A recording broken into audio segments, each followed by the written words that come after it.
we get out of all this? What are the solutions going forward?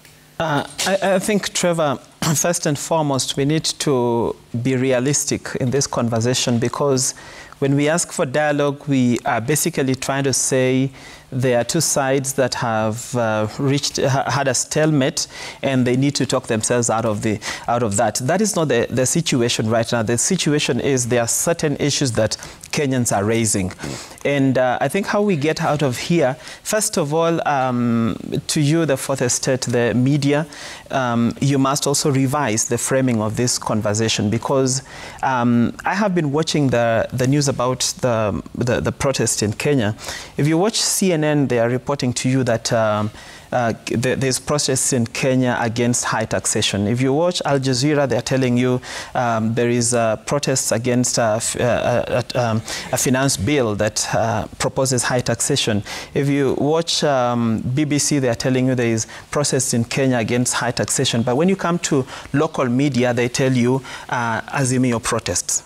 You know, that's where we're losing the conversation, because we are narrowing this bigger conversation to a political party. I have not had issues that Azimio has raised in relation to the previous election in these protests. That is not the question. And we're seeing the president talking about that and saying we are not going to have handshake with anyone. Actually, we do not want, because the conversation right now, the kind of protests we are having is they are legit issues that Kenyans are raising. So we begin from there by actually framing this conversation the way it should be. So once we frame it the way it should be, then it acquires the necessary attention that it deserves. Number two, we have to be very honest. If you look at the regime that is leading the country today, it was founded on a package of lies, and it has been very difficult to get out of those lies. So we have reached a place where maybe the only honest thing about the president is his name.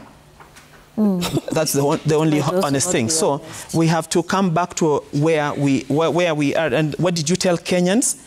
And where are we? There are imperatives like high cost of living. We recognize that there is a high cost of living and it's cutting across the globe. But tell us, what are you doing towards it? When I go home and there is no supper, I should be able to explain to my family, well, we do not have today, but what are we doing? Are we going to take tea and sleep? Or I cannot just go and sit in the court and keep quiet. That's where we are as a country. So citizens are progressively speaking because the space is so silent.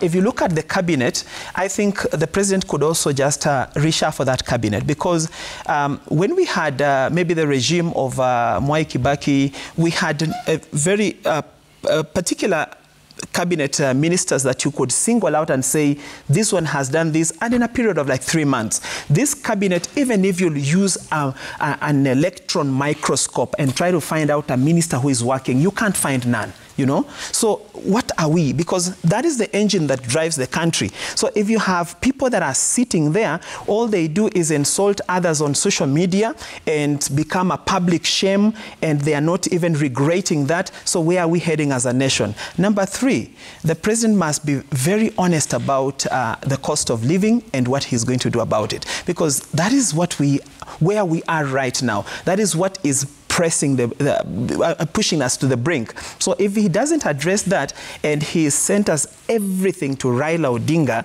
then we lose the conversation. So as we start from maybe today, we need to be asking ourselves, what are those things? And then go back to the Constitution, implement the Constitution. We cannot cherry pick the Constitution and choose what to implement and what not to implement. Right now, we have a legislator in Parliament who is now going to, has tabled a bill to review Section 37 of the Article 37 of the Constitution. Is that really important today? Our politicians need to understand, today you may be on the right side of government, but tomorrow things might change, and you need that Article 37 to express yourself. What we are seeing today is a continuous clawing back of gains that we have made progressively in the Constitution, and we have gotten those gains out of pain. And then finally, if government does not listen to all these things that Kenyans are saying, can we have maandamano even every day? All right, let's just bring up some of your feedback. We're running out of time here. Let's see your feedback as we close.